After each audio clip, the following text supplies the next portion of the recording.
Hi, I'm George, welcome to GMakes, and this is how to make a pumpkin in Blender. Start by deleting that default cube. Then we're going to import a reference image of a pumpkin, so just find a picture of a pumpkin you like and go ahead and import that. And now we're going to make sure to lower the opacity and also put it in front so we can see what we're modeling. And now import a UV sphere, scale that up, stretch it out, whatever you want to do to make sure it matches your reference image. You can also tab into edit mode and change those vertices and your edges using soft select or just regular select.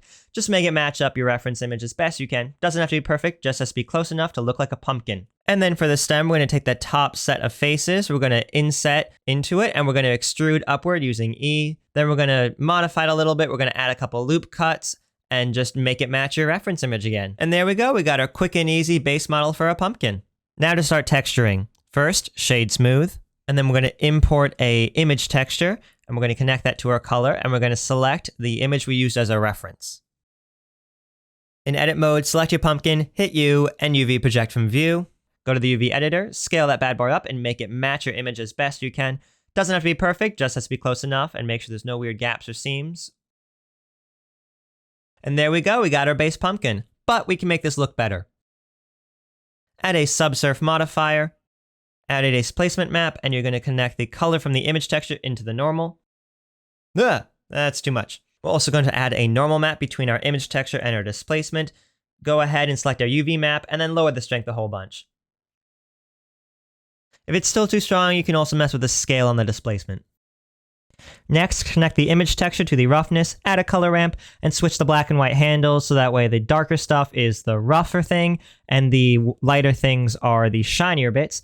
Move them around till you get something that looks good and looks like a pumpkin. Now add a bump node, connect that to the normal, and then add a Musgrave texture into that. This will add a couple more procedural bumps to a pumpkin and also give it that kind of waviness and indentation that a real pumpkin has. This also really helps if you have a lower quality image to add a little more detail and break up that image outline a bit. Musgrave, no Musgrave, Musgrave, no Musgrave. And now we have our pumpkin done!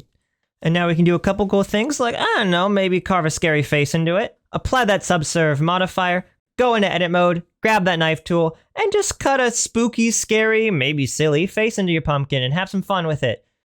Then select all those faces, delete them, add a solidify modifier, you can mess around with the thickness, and apply a scale if things are being wonky. And then also you can add a bevel modifier if the edges are looking a little weird. Another subsurf modifier might help here too. Add a sphere, give it an emission texture, name it something like glow. Make sure you're in Eevee and that you turn bloom on. And then change that emission texture to like an orangish, yellowish, fiery color. And there you go, you got a pumpkin. Go forth, make some more, like and subscribe if you enjoyed this tutorial, and have a happy Halloween. Ooh.